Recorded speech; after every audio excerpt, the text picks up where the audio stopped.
2017 के बारे में बताएं। आप में से ज्यादातर लोग जानते हैं 8 वर्ष पहले उत्तर प्रदेश की स्थिति क्या थी, उत्तर प्रदेश की पहचान क्या थी, उत्तर प्रदेश की अर्थव्यवस्था और उत्तर प्रदेश का इंफ्रास्ट्रक्चर क्या था। ये किसी से छुपा हुआ नहीं है। ये वही उत्तर प्रदेश है जिसके सामने पहचान का संकट था। ये वही उत्तर प्रदेश है जहां पर किसान आत्महत्या करता था, युवा पहचान के लिए मोहताज था, बेटी और व्यापारी असुरक्षित थी। यह वही उत्तर प्रदेश है जिसने दंगों के माध्यम से बिगड़ती हुई अपनी अर्थव्यवस्था को देखा है, झेला है। अराजकता के तांडव को किस हद तक अव्यवस्थित क्या कर दिया गया था, इन सभी बातों को उत्तर प्रदेश ने देखा है, झेला है। लेकिन प्रदेश वही, तंत्र वही, केवल सरकार बदलने से कैसे व्यापक परिवर्तन लाया जा सकता है, यह इन 8 वर्षों में उत्तर प्रदेश की जनता जनार्दन ने महसूस किया होगा, हर तबके के लोगों ने महसूस किया होगा। इन 8 वर्षों में जनता जनार्दन के लिए भारतीय जनता पार्टी और एनडीए की ओर से जो कार्यक्रम तय किए गए, उनका प्रभावी क्रियान्वयन किस रूप में हुआ है, या आज इसी से आप देख सकते हैं कि जो उत्तर प्रदेश 8 वर्ष पहले बीमारू राज्य माना जाता था, देश के विकास का बैरियर माना जाता था, जिस उत्तर प्रदेश को 8 वर्ष पहले केवल एक श्रम शक्ति के रूप में लोग जानते थे, आज वही उत्तर प्रदेश 8 वर्ष बाद देश की अर्थव्यवस्था ग्रोथ इंजन बनकर के उभरा है।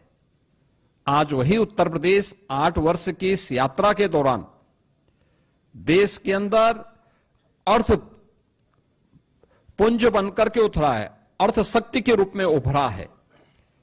आज यही उत्तर प्रदेश प्रत्येक सेक्टर में जो देश के विकास का एक बैरियर माना जाता था, आज वही उत्तर प्रदेश देश के विकास का ब्रेक थ्रू बनकर के उसको एक नई दिशा देने के लिए हर एक सेक्टर में आगे बढ़ता हुआ दिखाई दे रहा है।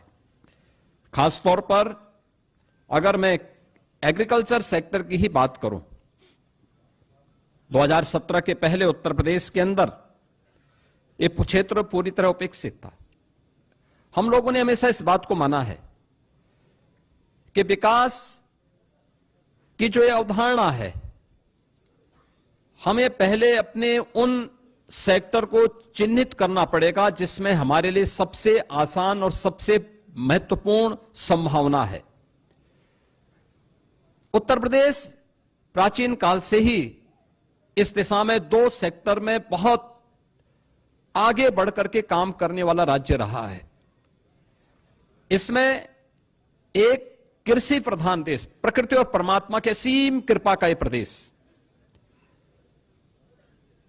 अत्यंत उर्वरा भूमि, पर्याप्त मात्रा में जल संसाधन, हमारे पास एक बड़ी आबादी यहां निवास करती है।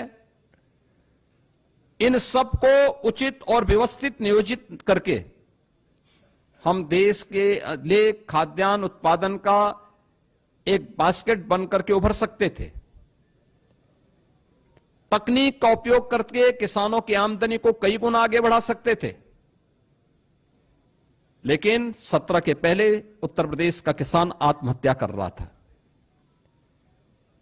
17 के पहले उत्तर प्रदेश के अंदर कृषि सेक्टर में एक वीरानी छाई हुई थी। लेकिन इन 2017 के बाद ये डबल इंजन की सरकार ने जो व्यापक परिवर्तन किए हैं वह हम सबके सामने है। आपने देखा होगा जो कृषि की दर थी उत्तर प्रदेश में, वह 2016-17 तक केवल 5% के आसपास थी। आज बढ़कर के 13.5% से अधिक हुई है। और उत्तर प्रदेश की जीडीपी में इसके कारण 28% की बढ़ोतरी आज देखने को मिल रही है। और इसकी शुरुआत हमारी कैबिनेट ने, पहले ही कैबिनेट ने की थी। प्रदेश के अंदर 36,000 करोड़ रुपए की लागत से लघु और सीमांत किसानों के कर्ज माफी के कार्यक्रम को लेकर के आज उसी का परिणाम है कि जिस प्रदेश में 16-17 तक कुल यहां पे 557 लाख मीट्रिक टन खाद्यान्न का उत्पादन होता था, आज उसी प्रदेश में हम लोग गत वर्ष ही 668 लाख मीट्रिक टन से अधिक खाद्यान्न का उत्पादन किए हैं। यानी ये 20% खाद्यान्न के उत्पादन में बढ़ोतरी एक वर्ष में ही उत्तर प्रदेश के अंदर देखने को मिली है। प्रधानमंत्री ऋण मोचन की योजना से लेकर के प्रधानमंत्री किसान सम्मान निधि की योजना तक हर एक क्षेत्र में आज किसान को डीबीटी के माध्यम से धनराशि जाती है।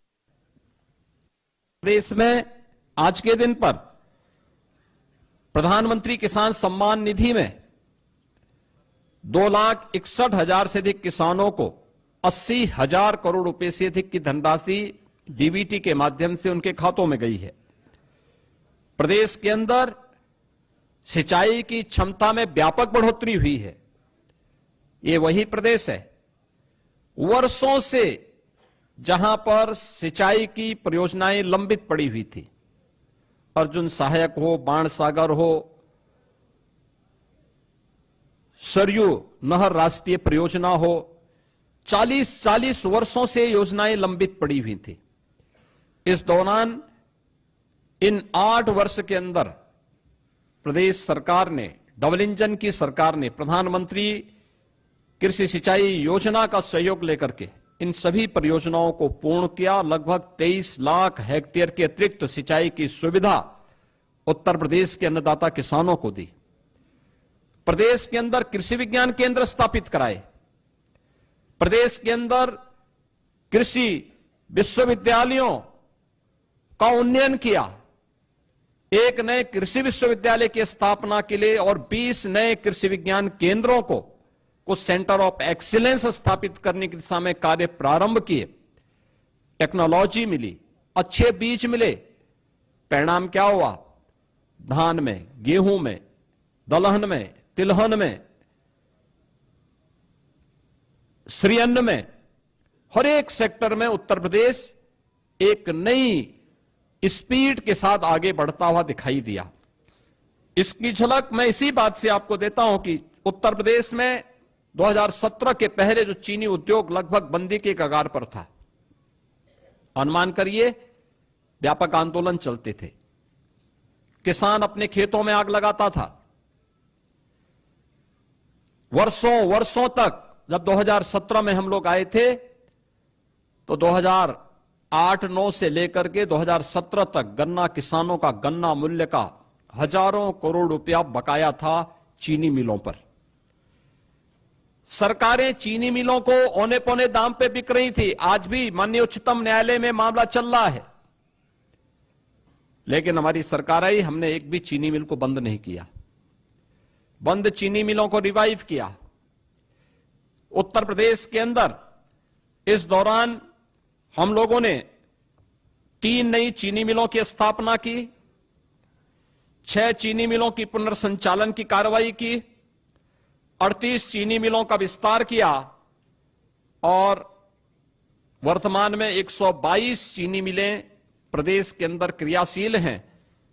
2017 से अब तक गन्ना किसानों को 2,80,000 करोड़ रुपए से अधिक का गन्ना मूल्य का भुगतान हुआ और यह पिछली सरकारों के 22 वर्ष के कार्यकाल की तुलना अगर इसे किया जाए, उन्होंने 22 वर्ष में जितना किया उतना हमारी ये डबल इंजन की सरकार ने मात्र 8 वर्ष में किया। उससे भी 60,000 करोड़ रुपए से अधिक की धनराशि गन्ना किसानों के खाते में उपलब्ध करवाने का काम किया। इथेनॉल के नए प्लांट लगाए। 2017 तक केवल 42 करोड़ लीटर इथेनॉल का उत्पादन उत्तर प्रदेश में होता था। आज के दिन पर यह 177 करोड़ लीटर इथेनॉल का उत्पादन उत्तर प्रदेश के अंदर हो रहा है, जिससे अन्नदाता किसानों को सर्वाधिक लाभ हो रहा है। इसी प्रकार से चाहे गन्ना उत्पादन में, चाहे वह खाद्यान्न उत्पादन में हो या फिर फल एवं सब्जी के उत्पादन में भी आज उत्तर प्रदेश नंबर 1 पर फिर से आया है और उत्तर प्रदेश के अन्नदाता किसानों के जीवन में व्यापक परिवर्तन देखने को मिला है। पीएम कुसुम योजना के अंतर्गत सोलर पैनल लगा करके प्रदेश के अंदर लगभग 86,000 अन्नदाता किसानों के जीवन में व्यापक परिवर्तन का काम किया गया। तो 14 लाख निजी नलकूप को भी विद्युत की मुफ्त व्यवस्था देकर के अन्नदाता किसानों की आमदनी को बढ़ाने में सरकार ने योगदान दिया। और परिणाम है कि इस दौरान अगर आप देखें 2012 से 17 के बीच बिचौलियों के द्वारा तब सरकार करती थी, तब कोई प्रोक्योरमेंट सेंटर सरकार के द्वारा नहीं लगाए जाते थे। तब सरकार ने गेहूं का क्रय पे कुल पैसा खर्च किया था 12,808 करोड़। ये पैसा अन्नदाता किसान के पास नहीं, बिचौलियों के पास गया था। और 17 से लेकर के 23-24 के बीच में सरकार ने जो गेहूं क्रय पर धनराशि खर्च की है, इसमें 2.5 यानी इससे लगभग 2.5 गुना अधिक हम लोगों ने इसके लिए धनराशि खर्च की है, लोगों को उपलब्ध करवाया है। और इसमें 200 यानी 94, इसमें कुल धनराशि 12,808 करोड़ की तुलना में 43,424 करोड़ रुपए यानी 3.5 गुना अधिक भुगतान अन्नदाता किसानों को सीधे प्रोक्योरमेंट के केंद्र के माध्यम से हम लोगों ने अन्नदाता किसानों के लिए किया है। ऐसे धान के क्रय में भी 12 से 17 के बीच 17,190 करोड़ रुपए का कुल भुगतान बिचौलियों को हो पाया था, क्योंकि किसान सरकार के तत्कालीन सरकार के एजेंडे में कहीं नहीं था। इस दौरान 2017 से लेकर 2024 के बीच सरकार ने 5 गुना अधिक यानी 88,746 करोड़ रुपए का धान का मूल्य डीबीटी के माध्यम से अन्नदाता किसानों के खाते में करने का काम किया। प्रदेश के अंदर 32 लाख हेक्टेयर से अधिक भूमि को बाढ़ से बचाव करने में सरकार ने सफलता प्राप्त की है। और मुख्यमंत्री कृषक दुर्घटना बीमा के अंतर्गत हर अन्नदाता किसान को, उनके परिवार के सदस्यों को, बटाईदार को भी हम लोगों ने 5 लाख रुपए की सुरक्षा बीमा का कवर किया कि अगर कभी बाढ़ से, आकाशीय बिजली से या किसी अन्य दुर्घटना से, एक्सीडेंट से या वन्य जीव संघर्ष में उनकी दुखद मौत होती है तो सरकार इसके लिए उन्हें 5 लाख रुपए की एक सुरक्षा बीमा का कवर भी देगी। और आज हम लोग लगातार इस योजना के माध्यम से प्रदेश के सभी किसानों को आच्छादित किए हुए हैं। तो इस दौरान प्रदेश के अंदर निराश्रित गोवंश की समस्या का समाधान करने में भी ये डबल इंजन की सरकार को सफलता प्राप्त हुई, जिसमें 7,700 से अधिक गौआश्रय स्थल के माध्यम से 12,50,000 से अधिक गोवंश का संरक्षण सरकार अपने स्तर पर कर रही है।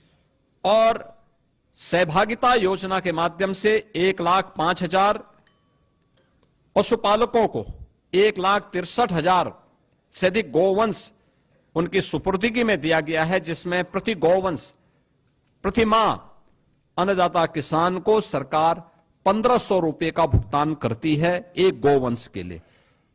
और इसी प्रकार से कुपोषित परिवारों को भी 10,000 गोवंश देने का काम सरकार ने इस दौरान किया है। उन्हें भी राशि हम उपलब्ध करवाते हैं। मित्रों, 2017 के पहले प्रदेश की कानून व्यवस्था की स्थिति आप सबके सामने है। हर व्यक्ति जानता है, हर दूसरे तीसरे दिन एक दंगा होता था। न बेटी सुरक्षित थी, न व्यापारी सुरक्षित था। प्रदेश के बारे में लोगों की परसेप्शन का अंदाजा इसी से लगाया जा सकता था कि हमारा युवा अपनी पहचान के लिए मोहताज होता था। आज कानून व्यवस्था में उत्तर प्रदेश ने एक लंबी छलांग लगाई है और महाकुंभ प्रयागराज इसका उदाहरण है। 45 दिनों के इस महाआयोजन में कोई छेड़छाड़ की घटना नहीं, कोई लूटपाट की घटना नहीं, कोई अपहरण की घटना नहीं, कोई भी ऐसी घटना नहीं जिससे आने वाले श्रद्धालुओं को किसी भी प्रकार का कोई असंतोष का भाव पैदा करने का अवसर प्राप्त हुआ हो।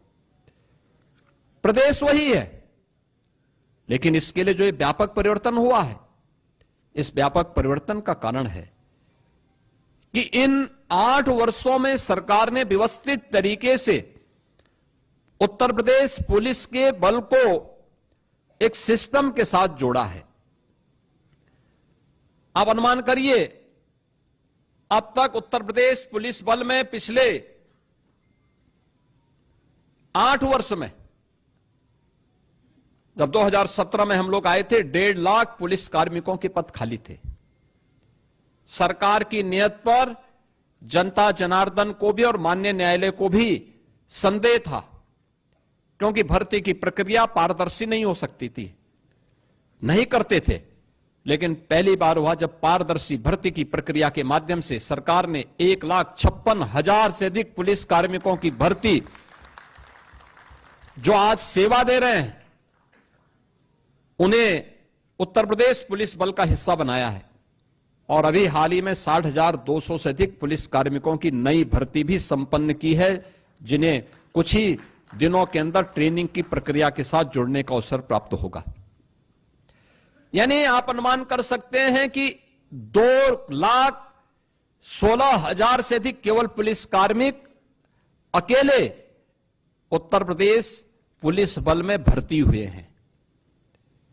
और ये भर्ती की प्रक्रिया के साथ साथ उत्तर प्रदेश में जब 17 में हम लोग आए थे, 10 जनपद ऐसे थे जहां कोई पुलिस लाइन नहीं थी।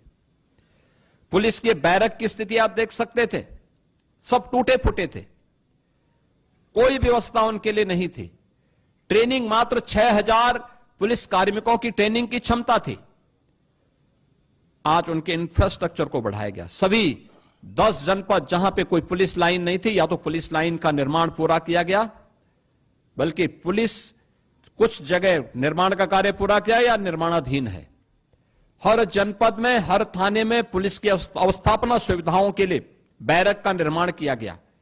पुलिस की ट्रेनिंग क्षमता को कई गुना बढ़ाया गया। जिस प्रदेश में मात्र 6,000 पुलिस कार्मिकों की ट्रेनिंग हो सकती थी, पहली बार होगा और उत्तर प्रदेश देश का पहला राज्य होगा जो 60,244 पुलिस कार्मिकों की एक साथ ट्रेनिंग कराने जा रहा है।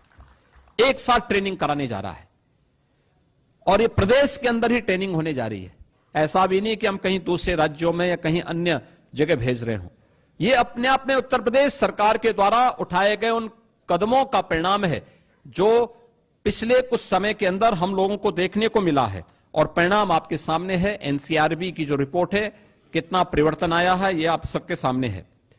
पिछली सरकारों ने दंगाइयों के काल के रूप में जाने जाने वाली पीएससी की 54 कंपनियों को समाप्त कर दिया था। यानी उन्होंने एक व्यवस्था, एक साजिश की थी कि जब यहां पे पीएससी ही नहीं रहेगी तो फिर इसके बाद दंगाइयों को खुली छूट मिल जाएगी। हमारी सरकार आई, हमने इन सभी कंपनियों को फिर से बहाल किया, बल्कि महिला बटालियन की 3 महिला नई बटालियन भी गठित की।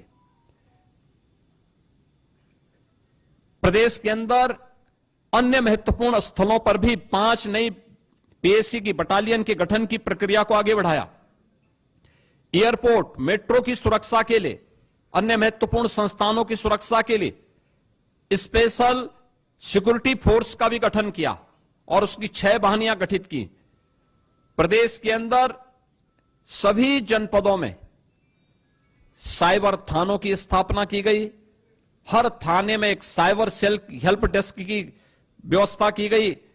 और आज प्रदेश के अंदर जो हमारी PRB 112 है, इसके रिस्पांस टाइम को 2017 के पहले इसका रिस्पांस टाइम 25 मिनट 42 सेकंड होता था, आज यह 7 मिनट 24 सेकंड का मात्र रह गया है।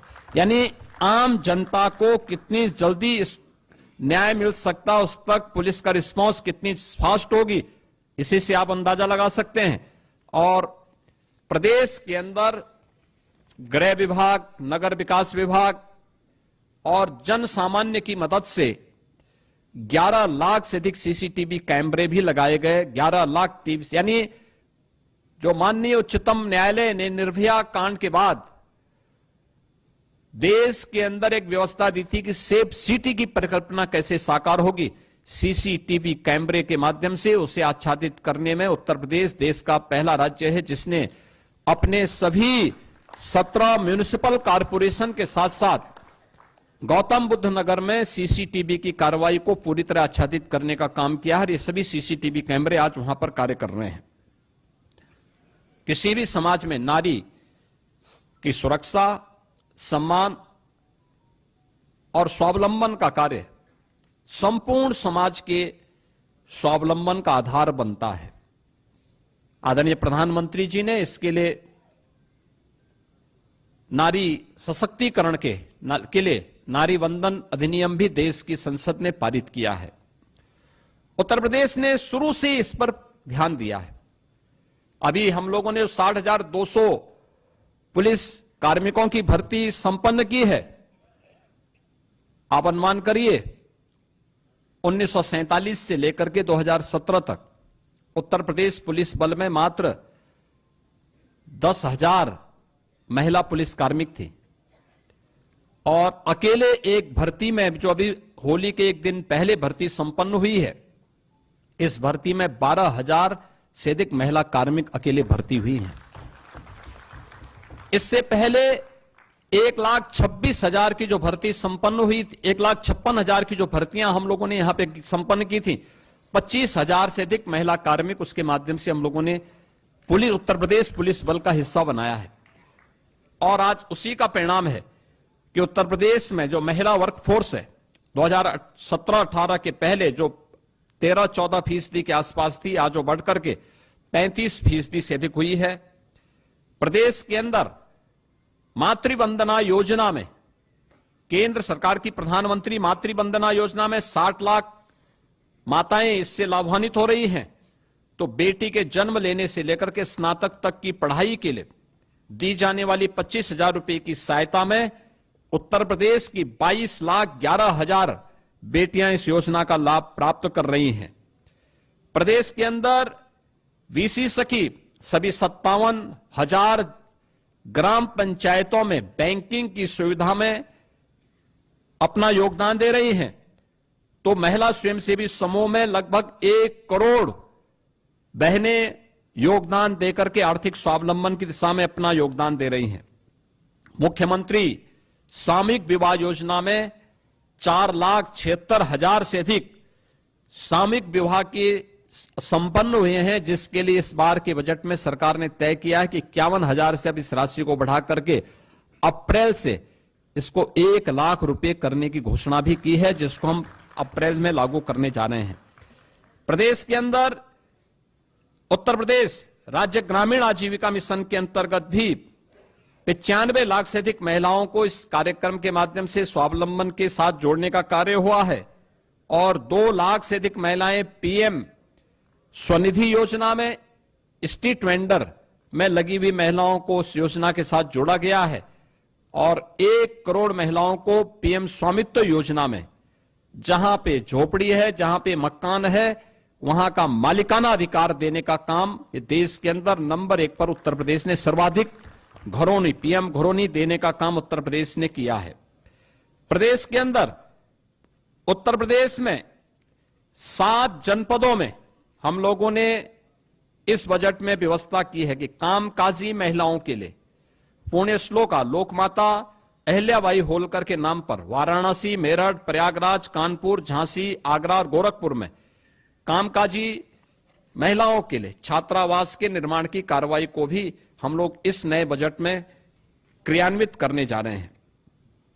मित्रों, प्रदेश वही है जिस प्रदेश का युवा पहले अपनी पहचान के लिए मोहताज था, आज उत्तर प्रदेश का नौजवान हो, अन्नदाता किसान हो, उत्तर प्रदेश की कोई बेटी या बहन हो, या उत्तर प्रदेश का व्यापारी या उद्यमी, जीवन के किसी भी क्षेत्र का कोई युवा या समाज का कोई भी व्यक्ति आज जब उत्तर प्रदेश के बाहर जाता है तो उसके सामने अब पहचान को छुपाने की समस्या नहीं होती है।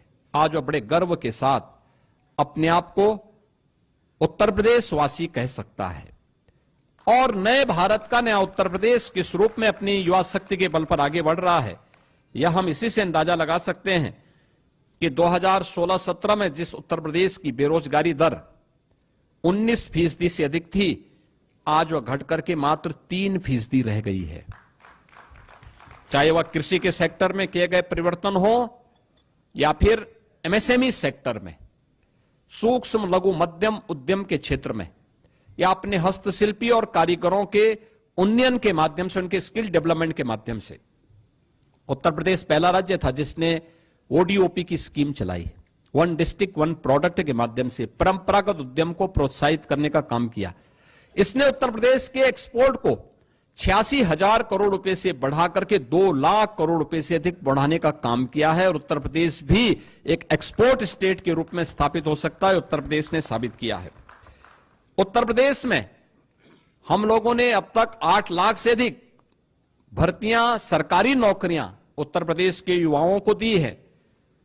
एमएसएमई सेक्टर में 2 करोड़ से अधिक युवा इनके साथ यहां पे या तो नौकरी या स्वतः रोजगार के साथ जुड़ा है, और साथ साथ निवेश की जो व्यापक संभावनाएं उत्तर प्रदेश के अंदर बनी है, इनमें भी उत्तर प्रदेश ने बड़े पैमाने पे उत्तर प्रदेश के युवाओं को इसके साथ जोड़ने का काम किया है। प्रदेश में आज के दिन पर 50 लाख से अधिक युवाओं को हमने डिजिटली सक्षम बनाने में सफलता प्राप्त की है, जिसे टैबलेट और स्मार्टफोन देकर के उन्हें इस दिशा में आगे बढ़ाने का काम किया है।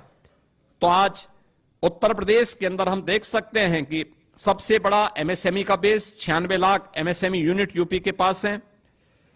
अपने हस्तशिल्पी और कारीगरों के लिए विश्वकर्मा श्रम सम्मान की जैसी स्कीम आज उत्तर प्रदेश चला रहा है, जिसमें लाखों ऐसे हस्तशिल्पी और कारीगरों के स्किल डेवलपमेंट के लिए उन्हें फ्री में टूल किट उपलब्ध कराने, सस्ते में लोन उपलब्ध करवाने की कार्रवाई को आगे बढ़ाने का काम किया है।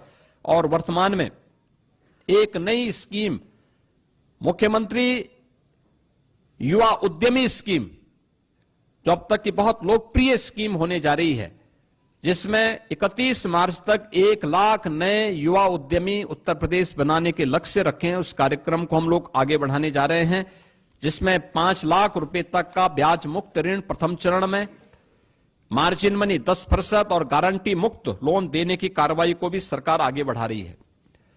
शिक्षा, जिस प्रदेश की स्थिति ऐसी रही हो कि नकल जन्मसिद्ध अधिकार कुछ लोग मानते थे, आज वहां नकल विहीन परीक्षाएं हो रही हैं। बेसिक शिक्षा परिषद के स्कूल जो बंदी के कगार पर थे, आज उनमें 50 लाख से अधिक बच्चों की बढ़ोतरी। उन सभी बच्चों को 1200 रुपए 2 यूनिफॉर्म के लिए, बैग के लिए, बुक्स के लिए, शूज और सॉक्स के लिए, स्वेटर के लिए सरकार डीबीटी के माध्यम से उपलब्ध करवाने का कार्य कर रही है। सभी विद्यालयों में बालक बालिकाओं के लिए टॉयलेट की व्यवस्था, पेयजल की व्यवस्था, डिजिटल लाइब्रेरी की व्यवस्था, अच्छी फ्लोरिंग की व्यवस्था, ये सभी कुछ से आच्छादित करने में सफलता प्राप्त हुई है। साथ साथ माध्यमिक स्कूलों में जर्जर पड़े भवनों के पुनर्निर्माण के लिए प्रदेश सरकार ने अलंकार योजना के माध्यम से एक नई स्कीम प्रारंभ की है, और इसको भी तेजी के साथ आगे बढ़ाने का काम कर रही है। अब जर्जर विद्यालय नहीं होंगे। प्रदेश के अंदर हर एक कमिश्नरी में एक विश्वविद्यालय हो, राज्य विश्वविद्यालय हो। ऐसी 6 कमिश्नरी ऐसी थी जहां कोई राज्य विश्वविद्यालय नहीं था। उन विश्वविद्यालयों के निर्माण के कार्यक्रम को भी प्रदेश सरकार ने आगे बढ़ाया। तो पहली बार मेडिकल यूनिवर्सिटी हो, आयुष विश्वविद्यालय हो, एक अतिरिक्त एग्रीकल्चर विश्वविद्यालय की स्थापना हो, ये सभी आज उत्तर प्रदेश के अंदर देखने को मिल सकते हैं और संस्कृति विश्वविद्यालय भी हो, यह भी आज उत्तर प्रदेश में स्थापित हो चुके हैं।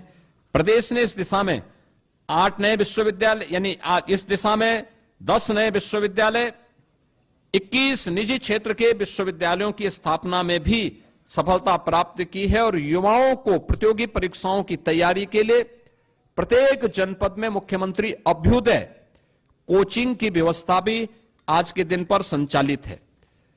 प्रदेश के अंदर अनुसूचित जाति जनजाति के सभी छात्रों को आज के दिन पर हम लोग स्कॉलरशिप उपलब्ध करा रहे हैं, 100% स्कॉलरशिप दे रहे हैं। और ओबीसी के भी छात्रों को 2017 तक मात्र 1200 करोड़ रुपए की स्कॉलरशिप मिल पाती थी, आज वो बढ़कर के 2500 करोड़ रुपए सरकार ने किया है, जिससे हर उस बच्चे को जो उसकी पात्रता की श्रेणी में आता है उसको स्कॉलरशिप से जोड़ा जा सके। आज उसमें भी सरकार को सफलता प्राप्त हुई है। उत्तर प्रदेश ने गरीब कल्याण के क्षेत्र में ये डबल इंजन की सरकार ने एक लंबी छलांग लगाई है। पिछले 8 वर्ष में 6 करोड़ से अधिक गरीबों को गरीबी रेखा से ऊपर उठाने में मदद मिली है। 15 करोड़ उत्तर प्रदेश के वासी आज भी प्रतिमाह पिछले 5 वर्ष से फ्री में राशन की सुविधा का लाभ प्राप्त कर रहे हैं। 1 करोड़ 86 लाख उज्ज्वला योजना के कनेक्शन उपलब्ध हुए हैं। होली और दीपावली में एक रसोई गैस के सिलेंडर उन्हें फ्री में उपलब्ध करवाए जा रहे हैं। प्रधानमंत्री किसान सम्मान निधि में 2 करोड़ 62 लाख किसानों को इस योजना से जोड़ा गया है, जिन्हें प्रतिवर्ष 6000 रुपए उनको डीबीटी के माध्यम से केंद्र सरकार उपलब्ध करवा रही है। और 9 करोड़ से अधिक लोगों को उत्तर प्रदेश में गोल्डन कार्ड उपलब्ध करवा करके प्रधानमंत्री जन आरोग्य योजना आयुष्मान भारत के अंतर्गत उन्हें आच्छादित करने वाला, ये सभी जो आंकड़े हैं ये दिखाता है कि ये सबसे अधिक देश के अंदर इन सभी क्षेत्रों में उत्तर प्रदेश काफी आगे है और इसमें सबसे लंबी छलांग लगाने वाला है। 56 लाख गरीबों को एक आवास उपलब्ध कराने में ये सभी स्कीमें जिसमें उत्तर प्रदेश नंबर 1 पर देश में है। और मित्रों, 2017 के पहले निराश्रित महिला पेंशन, वृद्धावस्था पेंशन, दिव्यांगजन पेंशन 55 लाख महिलाओं को, वृद्धजनों को या दिव्यांगजनों को मिलती थी। आज ये संख्या बढ़कर के 1 करोड़ 6 लाख महिलाओं को, वृद्धजनों को और दिव्यांगजनों को उत्तर प्रदेश दे रही है। 2017 के पहले पेंशन की राशि हुआ करती थी मात्र 300, आज इसको हम 1000 रुपए महीने उन लोगों को डीबीटी के माध्यम से दे रहे हैं। इसके अलावा डीबीटी में लाभार्थियों तक सीधा पैसा पहुंचाने में भी देश में उत्तर प्रदेश नंबर 1 पर है। यानी अकेले 24-25 में 9 करोड़ 8 लाख से अधिक लोगों तक 1,10,000 करोड़ रुपए से अधिक का भुगतान डीबीटी के माध्यम से हुआ है। इसके माध्यम से प्रदेश सरकार को 10,000 करोड़ रुपए की बचत हुई है। और अभी वर्तमान में सरकार इस नए वित्तीय वर्ष में और सबसे बड़ी आबादी का राज्य होने के बावजूद जीरो पॉवर्टी के लक्ष्य को प्राप्त करने के लिए कृत संकल्पित होकर के कार्य कर रही है। हम नए वित्तीय वर्ष अब 1 अप्रैल से प्रारंभ होगा तो इसमें उससे लॉन्च करने जा रहे हैं। इंफ्रास्ट्रक्चर के लिए प्रदेश के बारे में एक मान्यता थी, जहां से गड्ढे शुरू हो जाएं समझ लो उत्तर प्रदेश की सीमा आ गई। सड़क में गड्ढा है या गड्ढे में सड़क है ये पता नहीं लगता था। आज मित्रों, आप गूगल में सर्च करिए, आपको पता लगेगा एक्सप्रेसवे कौन है तो नाम आएगा उत्तर प्रदेश। 6 एक्सप्रेसवे वर्तमान में उत्तर प्रदेश के अंदर संचालित है। 11 पे हम कार्य कर रहे हैं, या तो निर्माणाधीन है या प्रस्तावित हैं, जिन पे नए वित्तीय वर्ष में काम प्रारंभ होने जा रहा है। और गंगा एक्सप्रेसवे के बनते ही देश के अंदर एक्सप्रेसवे में उत्तर प्रदेश का 55% हिस्सेदारी अकेले उत्तर प्रदेश की होगी।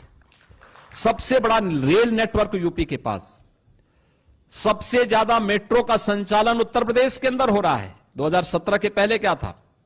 लखनऊ में आधी अधूरी मेट्रो थी, 1.5 एक्सप्रेसवे थे, आज 6 एक्सप्रेसवे हैं, 11 पे हम काम करने जा रहे हैं। आज 6 सिटी, देश के अंदर सर्वाधिक 6 सिटी में मेट्रो का संचालन यूपी कर रहा है। देश की पहली रैपिड रेल यूपी के अंदर है, दिल्ली से मेरठ के बीच में, और देश का पहला वाटरवे हल्दिया वाराणसी के बीच में यह संचालित हो चुका है। यानी लैंडलॉक्ड स्टेट से उत्तर प्रदेश मुक्त हो चुका है और इनलैंड वाटरवे अथॉरिटी का गठन करके उत्तर प्रदेश वाटरवे की सुविधा को वाराणसी से प्रयागराज तक और बलिया से अयोध्या तक पहुंचाने के लिए पूरी प्रतिबद्धता के साथ आगे बढ़ रहा है, जिससे इन संभावनाओं के माध्यम से उत्तर प्रदेश के प्रोडक्ट को एक्सपोर्ट के माध्यम से दुनिया के बाजार तक पहुंचाया जा सके और यहां के अन्नदाता किसानों का, यहां के हस्तशिल्पी और कारीगरों का और यहां के उद्यमियों की इनकम को बढ़ाकर के प्रदेश की अर्थव्यवस्था को और सुदृढ़ किया जा सके, इस दिशा में सरकार कार्य कर रही है। आज इंटर स्टेट कनेक्टिविटी हमारी 4 लेन की हुई है। हर जनपद मुख्यालय 4 लेन के साथ जुड़ा है। प्रदेश सरकार ने हाईवे के एक बड़े नेटवर्क को अपने यहां जोड़ा है और उत्तर प्रदेश इस दिशा में काफी एक अच्छी प्रोग्रेस के साथ देश के अंदर है, क्योंकि ये हाईवे इसी दिशा में जो प्रयास किए जाते हैं, ये किसी भी अर्थव्यवस्था की सबसे रीढ़ के रूप में काम करती है।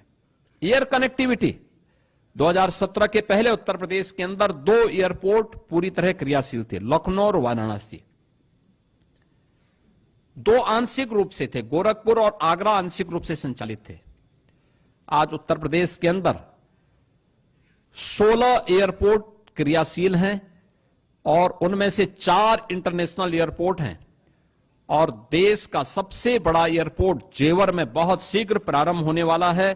यह एयरपोर्ट 5वां इंटरनेशनल एयरपोर्ट भी होगा और आने वाले समय में एयरपोर्ट के फंक्शनल होते ही एयर कार्गो के सबसे बड़े हब के रूप में भी यह बदलेगा। प्रदेश के अंदर इस बेहतरीन इंफ्रास्ट्रक्चर ने प्रदेश की अर्थव्यवस्था को भी एक नई गति दी है। प्रदेश के अंदर नगरीय विकास के क्षेत्र में भी व्यापक परिवर्तन देखने को मिले हैं। उत्तर प्रदेश नगरीय क्षेत्रों में पहली बुनियादी सुविधाओं का अभाव था। देश के अंदर 2016-17 के अंदर जब स्वच्छता सर्वेक्षण हुए थे तो देश के अंदर 100 में से 10 सबसे गंदे शहर यूपी के थे।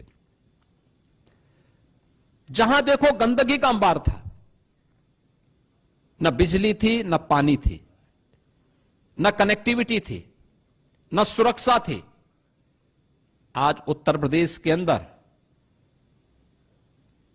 केंद्र सरकार की मदद से आदरणीय प्रधानमंत्री जी ने 10 सिटी को स्मार्ट सिटी के रूप में और राज्य स्मार्ट सिटी मिशन के अंतर्गत 7 अन्य सिटी को स्मार्ट सिटी मिशन के अंतर्गत लेकर 17 म्युनिसिपल कॉरपोरेशन को हम लोगों ने स्मार्ट सिटी के रूप में विकसित किया है। और ये स्मार्ट ही नहीं, इन्हें सेफ सिटी भी बनाया है।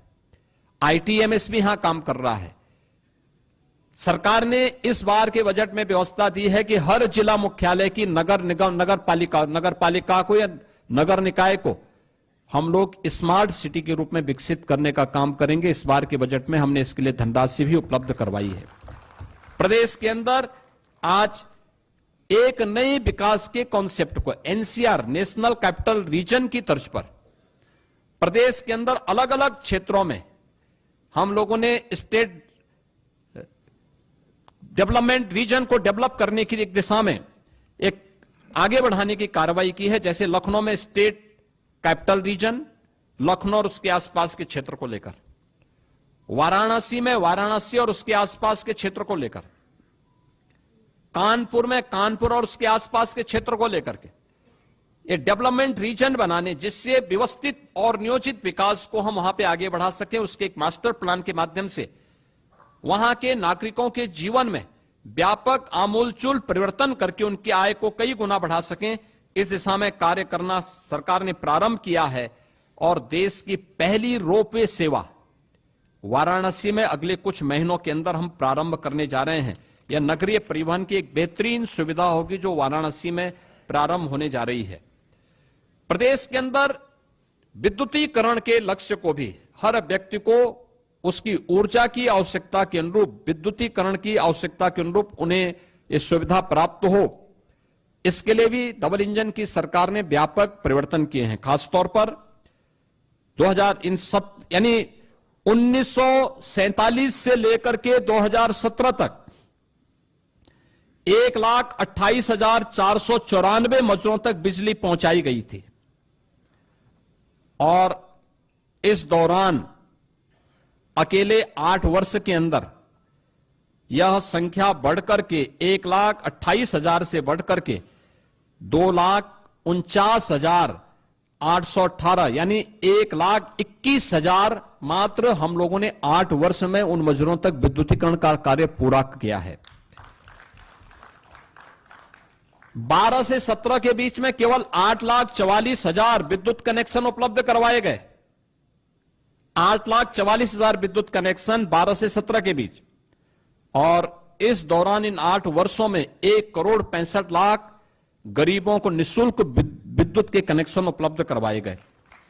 पहले बिजली आती नहीं थी और आज ग्रामीण क्षेत्र में 18 घंटे, तहसील मुख्यालयों में 20 घंटे और जनपद मुख्यालयों में 24 घंटे विद्युत की आपूर्ति प्रदेश सरकार के द्वारा 2017 से निरंतर की जा रही है। पावर जनरेशन के लिए भी सरकार ने अनेक कदम उठाए हैं। खासतौर पर नए जनरेशन प्लांट घाटमपुर में 660 मेगावाट की 3 नई यूनिट यह स्थापित हो रही हैं। लगभग कार्य पूरा हो चुका। पनकी में 660 मेगावाट की विद्युत उत्पादन का कार्य ये कंप्लीट हो चुका है। सोनभद्र ओबरा में 660 मेगावाट की 2 यूनिट यहां पर क्रियाशील होने वाली है और जवाहरपुर एटा में भी 660 मेगावाट की 2 यूनिट कंप्लीट हो चुके हैं, कार्य होने जा रहा है। और प्रयागराज मेजा में 800 मेगावाट की 3 नई यूनिट के निर्माण के कार्यक्रम के साथ हम एनटीपीसी के साथ मिलकर के इस कार्यक्रम को आगे बढ़ा रहे हैं। यह जनरेशन कि इतना विद्युत का उत्पादन जिस राज्य में केवल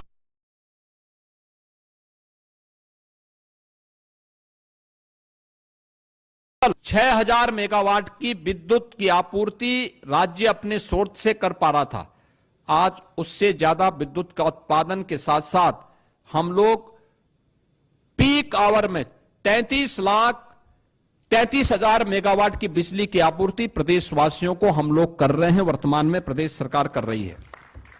मित्रों, सौर ऊर्जा के क्षेत्र में भी 2017 के पहले अगर हम देखें तो मात्र 228 मेगावाट की परियोजना उत्तर प्रदेश के अंदर क्रियाशील थी और इन 8 वर्षों में हम लोगों ने 2653 मेगावाट क्षमता की सौर ऊर्जा उत्पादन की है।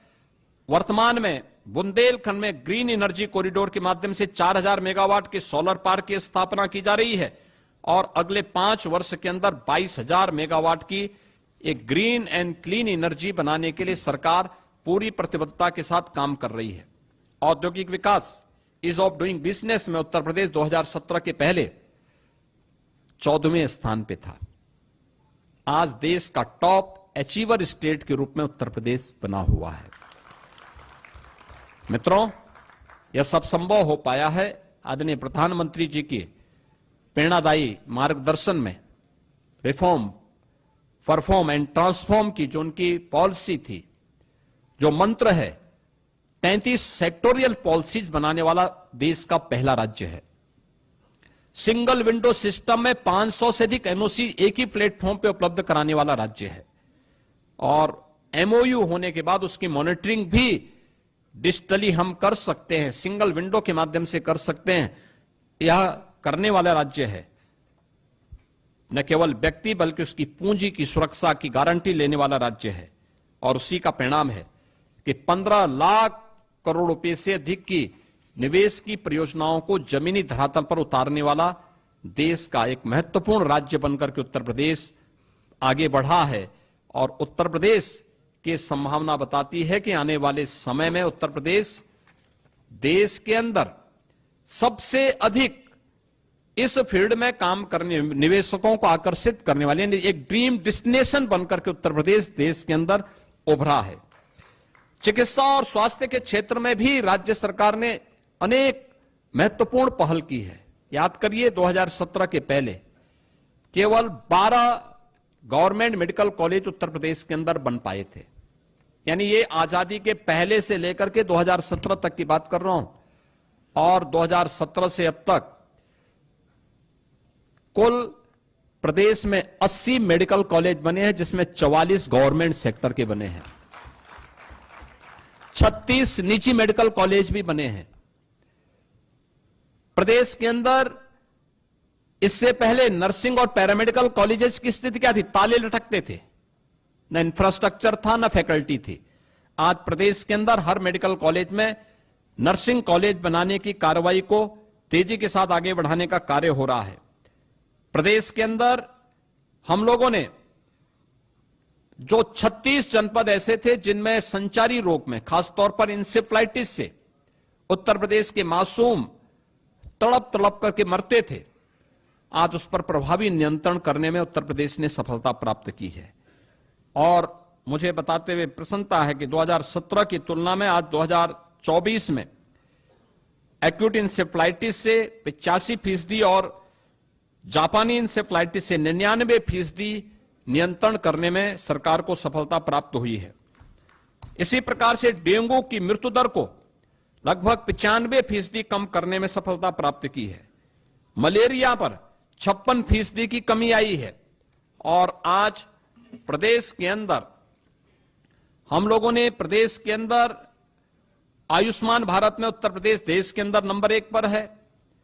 मुख्यमंत्री आरोग्य मेले के माध्यम से लगभग 13.5 करोड़ रोगी उसके माध्यम से लाभान्वित हो रहे हैं। और जो विभिन्न मेडिकल कॉलेजेस की संख्या बढ़ाने के बाद जो सीट्स बढ़ी हैं, एमबीबीएस में 17 में मात्र 1990 सीट्स थी, आज वो बढ़कर के 5250 हुई हैं। निजी मेडिकल कॉलेजेस में भी ये सीट्स 2550 से बढ़कर के 6550 हुई हैं। राजकीय क्षेत्र में पीजी सीट्स की संख्या 2017 के पहले जो 741 थी, आज वो बढ़कर के 1871 हुई हैं। और निजी क्षेत्र में भी जो पीजी की सीट्स 17 के पहले 480 थी, आज वो बढ़कर के 2100 तक बढ़ी हैं। प्रदेश में सुपर स्पेशलिटी 2017 में मात्र कुछ ही मेडिकल कॉलेजेज में भी उसकी भी बहुत कम ब्रांचेज हुआ करती थी। आज लगभग हर एक जनपद में सुविधा है। आज हर एक जनपद में डायलिसिस की सुविधा उपलब्ध करवाई जा रही है, सीटी स्कैन आदि की सुविधाएं उपलब्ध करवाई जा रही हैं। और सस्ते में दवा उपलब्ध हो, इसके लिए तमाम हर एक जनपद में इसके लिए जन आरोग्य योजना से जुड़े हुए सुविधा केंद्रों को और उन प्रतिष्ठानों को स्थापित करने का काम भी किया जा रहा है। मित्रों, उत्तर प्रदेश ने टूरिज्म के क्षेत्र में भी एक लंबी छलांग लगाई है। यानी इंफ्रास्ट्रक्चर के क्षेत्र में अन्नदाता किसानों के लिए, युवाओं के उत्थान के लिए, मातृशक्ति के सम्मान के लिए, निवेश के लिए उत्तर प्रदेश ने अपनी जो पहचान बनाई, सुरक्षा के क्षेत्र में जो अपनी पहचान बनाई, इसका असर प्रदेश के पर्यटन पर भी पड़ा है। आज के दिन पे पर्यटन केवल एक मनोरंजन का साधन मात्र नहीं है, बल्कि आस्था भी अर्थव्यवस्था को सुदृढ़ करने का सशक्त माध्यम बन सकती है। यह हमने महाकुंभ प्रयागराज के माध्यम से देखा है। प्रयागराज महाकुंभ ने अलग अलग सेक्टर में नई नई संभावनाओं को आगे बढ़ाया और उसी दिशा में आज गत वर्ष उत्तर प्रदेश में कुल जो टूरिस्ट आए थे वह 67 करोड़ आए थे और लगभग इतने टूरिस्ट अकेले महाकुंभ प्रयागराज में इस वर्ष आए हैं। 2016 के पहले, 2017 के पहले वर्ष भर में 21 करोड़ टूरिस्ट यूपी के अंदर आते थे, अलग अलग। उसमें स्पिरिचुअल भी होता था, इको टूरिज्म भी होता था, हेरिटेज भी होता था, अन्य तमाम आयोजनों के साथ भी जुड़ते थे। आज ये संख्या बहुत बड़ी हो चुकी है और इसमें दोनों डोमेस्टिक भी हैं और फॉरेन से भी आए हैं। इसमें प्रदेश के अंदर हम लोगों ने इसके लिए प्रदेश सरकार ने, डबल इंजन की सरकार ने काफी बड़े पैमाने पे अवस्थापना सुविधाओं का विकास भी किया है, कनेक्टिविटी को भी बेहतर किया है, सुरक्षा का बेहतर माहौल दिया है। आज उसका परिणाम हम सबके सामने है। इन सभी स्थितियों में प्रदेश सरकार ने जो कार्य किए हैं, आज उसका परिणाम हम सबके सामने है। उत्तर प्रदेश की अर्थव्यवस्था देश के अंदर जो 2017 के पहले छठे 7वें स्थान पर थी, आज देश की नंबर 2 अर्थव्यवस्था बनकर के उत्तर प्रदेश उभरा है। 2017 के पहले राजकोष खाली था, अन्नदाता किसान बदहाल था, आत्महत्या कर रहा था, कर्मचारियों में व्यापक असंतोष था। सरकार के पहले ही 2 फैसले थे, अन्नदाता किसानों का, लघु और सीमांत किसानों का कर्ज माफ करना है और अपने कर्मचारियों को 7th पे कमीशन की रिपोर्ट को लागू करना है। याद करिए, जब राजकोष खाली रहा होगा तब सरकार ने कैसे इस प्रकार के कदम उठाए होंगे उत्तर प्रदेश जैसी बड़ी आबादी के राज्य में, लेकिन आज वह कदम उठाने में सरकार को सफलता प्राप्त हुई। हम लोगों ने 2017 में ही ऋण माफी के कार्यक्रम को भी किया, अपने अन्नदाता किसानों की जीवन में खुशहाली लाने का भी काम किया और 15 लाख कर्मचारियों को 7th पे कमीशन की सुविधा के साथ जोड़ने में भी सफलता प्राप्त की। आज प्रदेश में बिना कुछ बोझ डाले, जनता जनार्दन पर कोई अतिरिक्त कर लगाए बगैर, कोई अतिरिक्त टैक्स लगाए बगैर पिछले 8 वर्ष में हमने प्रदेश की अर्थव्यवस्था को मजबूती प्रदान की है। इसके लिए भ्रष्टाचार पर प्रभावी प्रहार, लीकेजेज को रोकना, सोर्स ऑफ इनकम को बढ़ाना, हमने रेवेन्यू बढ़ाए हैं और परिणाम है आज यूपी देश का एक रेवेन्यू सरप्लस स्टेट है। प्रदेश में लगातार जो निवेश हुए हैं, इसके परिणाम स्वरूप रोजगार की नई संभावनाएं बनी है। एक नए उत्तर प्रदेश का दर्शन आज लोग कर रहे हैं। कहीं निवेश आता है तो केवल निवेश नहीं होता, अपने साथ विकास भी लेके आता है, रोजगार भी लेके आता है, अनेक परिवारों के जीवन में खुशहाली लेके आता है। और परिणाम है 2017 के पहले 12,75,000 करोड़ रुपए की अर्थव्यवस्था आज 27.5 लाख करोड़ रुपए से, यानी दुगने से अधिक पहुंची है। पर कैपिटा इनकम दुगने से अधिक हुई है। प्रदेश ने इस दिशा में काफी अच्छे जो पहल की है, वह परिणाम हम सबके सामने है और मैं उस दिशा में केवल यही मुझे कहना है कि प्रदेश आज एक अच्छी दिशा में बढ़ रहा है। इसमें खासतौर पर अगर हम इस अलग अलग सेक्टर में इसमें देखें, एफडीआई में सन 2000 से लेकर के 2017 के बीच 17 वर्षों में मात्र 3,300 करोड़ रुपए फॉरेन डायरेक्ट इन्वेस्टमेंट यूपी में आया था और अप्रैल 17 से लेकर के 2024 तक 14,808 करोड़ रुपए की यहां पर से अधिक केवल एफडीआई आया है। ऐसे ही इन 70 वर्षों में पर कैपिटा इनकम मात्र 46,000 तक पहुंच पाई थी। आज यही बढ़कर के अगर हम फाइनल जीएसडीपी के आंकड़ों के अनुसार देखें तो यह 1,14,000 है और प्लानिंग विभाग के अनुसार देखें तो यह 1,24,000 यानी पर कैपिटा इनकम यहां तक पहुंची है, लगभग 2.5 गुना बढ़ी है। बैंकिंग तंत्र की जो व्यवस्था होती है वह अर्थव्यवस्था को एक नया आयाम देता है। अगर 2016-17 में आप देखेंगे उत्तर प्रदेश में बैंक का व्यवसाय मात्र 12.5 लाख करोड़ का था, 24-25 में यह बढ़कर के 29,66,000 करोड़ यानी 2.25 गुने से अधिक हुआ है। और सीडी रेशियो जो उत्तर प्रदेश में 2017 तक मात्र 46% था, आज यह 61% से ऊपर बढ़ा है। प्रदेश के अंदर इस दौरान प्रदेश सरकार ने अनेक कार्यक्रम किए और खासतौर पर आरबीआई की रिपोर्ट अत्यंत महत्वपूर्ण होती है जो इस बात को कहती है कि प्रोजेक्ट फाइनेंसिंग के लिए फंड आकर्षित करने में 16.2% हिस्सेदारी के साथ आज उत्तर प्रदेश देश के अंदर शीर्ष स्थान पर है। प्रदेश के अंदर अगर आप देखेंगे तो 132 कंपनियों ने केवल बॉम्बे स्टॉक एक्सचेंज में उत्तर प्रदेश की हैं जिन्होंने वहां पे अपना पंजीकरण कराया है और जिनका मार्केट कैपिटल 3,61,162 करोड़ रुपए से अधिक का है। तो प्रदेश के अंदर 2017 तक कुल 13,000 फैक्ट्रियां पंजीकृत थी। आज इनकी संख्या इन 8 वर्ष में यानी 13,070 वर्षों में, और अगर 8 वर्ष में आप देखें तो इनकी संख्या बढ़कर के 26,900 से अधिक हो चुकी है। यह संख्या बताती है कि उत्तर प्रदेश एक अच्छी दिशा में आगे बढ़ा है। ये जो कुछ भी हुआ है, ये जो आज यूपी का परसेप्शन बदला है, ये जो कुछ भी आज परिवर्तन हर एक सेक्टर में आज हम सबको देखने को मिल रहा है, वह टीम भावना से, नेक नियति से, ईमानदार प्रतिबद्धता के साथ किए गए प्रयासों का परिणाम है।